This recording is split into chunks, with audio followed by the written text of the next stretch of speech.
سلامونه ونیکې هیلې.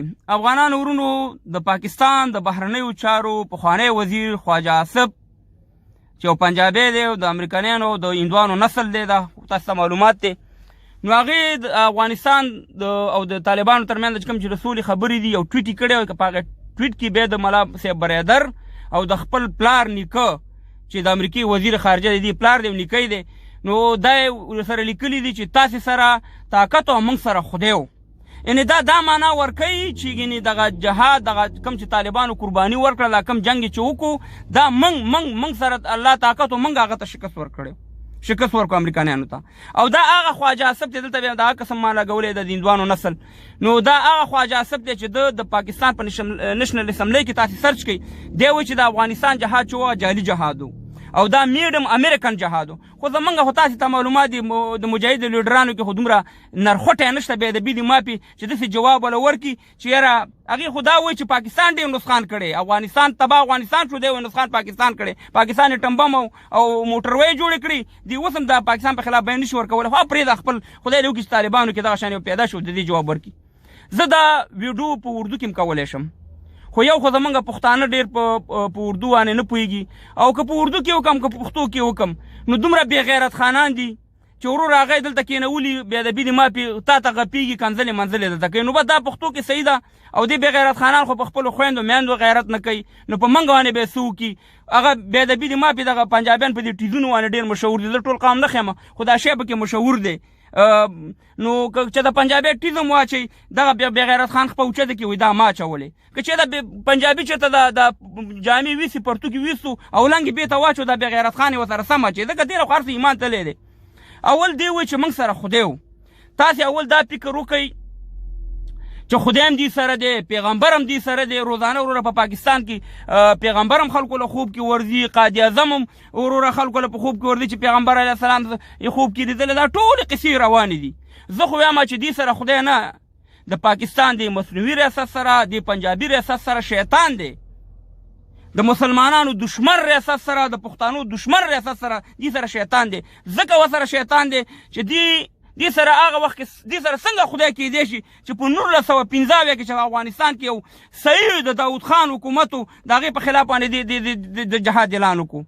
دا څنګه دې سره خدای دی چې په 2002 کې د طالبان یو شرعي حکومت هغه امریکایان وانه خرڅ کو او ډالر واغسته او په زرهاو هوایي حملې وکړي، زمونږ خویندې میندې ماشومان ځوانان ټول راته شهیدان کړو. دا څنګه دې سره خدای دی چې هغه طالبان چې خو د ښایسته ګیرې ښایسته پټګي لوس لغړې امریکایانو ته ورکړه، دا څنګه تاسې سره خدای دی خواجه چې تاسې یوه خپله یو لور ای په صدیقي په نوم باندې لوسه لغړه امریکایانو ته ورکړه او ساره د پاکستان د پوځ په مخ کې ورسره جنسي تیاری وکړه. دا څنګه تاسې سره خدای دی چې د یو ښځې په نس کې ماشوم او تاسې په امریکایانو باندې خرڅه کړه. د مشرف کتاب دی وګوره. دا څنګه تاسې سره خدای دی چې تاسې په سوات، مالکن، باجوړ، دیر په وزیرستان کې په زرهاو په 80,000 پښتانه شهیدان کړه، په زرهاو خویندې میندې زموږ بېعزته کړي او سیه مهربانه در په درم کړي. دا څنګه تاسې سره خدای دی چې دا 4,000 امریکایان ستاسې په دې اوس هم په دې اسلام آباد بلیک واټر اوسېږي. دا څنګه تاسې سره خدای دی چې 400 کورونه بنګلې امریکایانو په اسلام آباد کې اغوستي.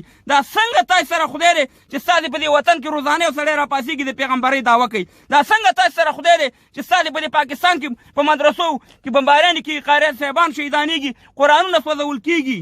دا څنګه تاسې سره خدای دی چې ستاسې په د اسلام په نوم باندې چې دا د اسلام دشمن ملته ایله منډۍ پکې ایله دي. دا څنګه تاسې سره خدای دی چې تاسې 13 لکه بنګالیان شهیدان کړه. دا څنګه تاسې سره خدای دی چې تاسې 15 لکه بنګالیانو ښځو ته سره جنسي تیاری وکړو. دا څنګه تاسې سره خدای دی چې تاسې بلوچان ووژل او د هغې ښځو سره جنسي تیاری وکړه او د جهازونو نه هم راګزار کړو. دا څنګه خدای دی چې تاسې سره دی؟ دا څنګه پیغمبر دی؟ تاسې سره شیطان دی. تاسې د شیطان نه هم 2 ګوتې مخکې هستئ. وایم اسرائیل دومره نسخان اسلام ته نه دی رسولی څومره چې د پنجابي او د پاکستان ریاست رسولی. زه د ولس خبره نه کوم، ولس ته زما سلام دی. تاسې هغه کارونه وکړه قسم په خدای دی که کفارو کړي. دا څنګه په هغې وخت کې تاسې موږ سره وایي چې احمدشاه ابدالي پاس باندې سور تر ډیلي پورې حکومت کړی، تاسې موږ ته د دې پیغورونه راکوئ. موږ شکر الحمدلله چې غازي امان الله خان انګریزانو ته شکست ورکړی، هغې وخت کې تاسې موږ سره وایي. ستاسې په دې منافقت باندې ټوله دنیا پوهه شوې ده. اوس پاکستان صرف دا نوم لري چې یو دهشتګر ریاست دی، یو ترورستان ډلې سپورټ کوي. 50 ډلې تاسې ضرورت دلته د ترورستانو په پنجاب کې ټریننګونه ورکوئ او افغانستان او انډیا او ایران ته یې لېږئ. د عمران خان بیان دې وره خپله وده کړې. دا څنګه تاسې سره خدای دی چې خدای هم تاسې سره دی، پیغمبر هم تاسې سره دی، وروره په اصحابو پسې وروره ستا په پاکستان کې بدې ردې ویل کېږي. په کوم شکل تاسې دا خبره کوئ بې غیرتو؟ ستاسې خو چې جرنیل مقرریږي د امریکې نه منظوري راځي، نو دا څنګه خدای تاسې سره دی چې د امریکې په خوښه باندې تاسې جرنیل مقرروئ؟ د حمیدګل خبرې واورئ. دا څنګه تاسې سره خدای دی چې ستا پاکستان قانون کفري قانون دی؟ بلکل دغه کفري څنګه چې د انګریزانو قانون دی دا دی. نو خدای دې شکل خاورې کا مردار مخیا. ستاسې هم دا پسې خبرې، ستاسې هم دا مردارې خبرې، موږ راپارې پښتنو جذباتو سره تاسې لوبې کوئ، تاسې زموږ جهادونو پسې خبرې کوئ، تاسې کوم ناروا عمل دی چې تاسې موږ سره ونه کړو. 50,000 حملې ستاسې دا وایي میدانونه په افغانستان باندې وشوي. دا څنګه تاسې سره خدای دی؟ نالت دې وي ستاسې په شیطانانو. تاسې په یو کار کې مخکې یاستئ، په شیطانت، په رذالت، په منافقت کې. دا ستاسې کاروبار دی. افغانانو دا ویډیو مخکې شیر کړئ، د خولې نه مې نور دغه ونې په خبرو کې کوم غلطي شوي، خو قسم په خدای دی چې خدای دې زموږ په افغانستان کې که په حکومت کې، که په مجاهدو کې، که په طالبانو کې، خدای ته نر را پیدا کړي چې دې پاکستان ته جواب ورکړي.